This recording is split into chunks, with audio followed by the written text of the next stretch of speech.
लेकर के घर में आओ। ठीक बा।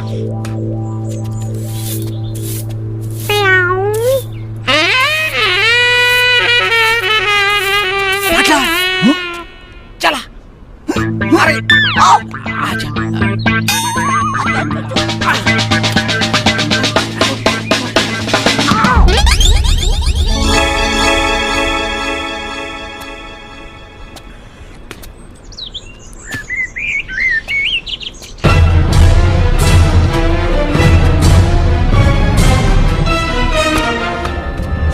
चाची बहुत तो रहा था। काना सातन संग काटा तारे चानी लगा के मच्छरदानी रजाऊ। मने गा के मछरिया भगाइबे करे हां। मत गा, चुप। ठीक से धार। हाँ ओके। सुन लिया है ना?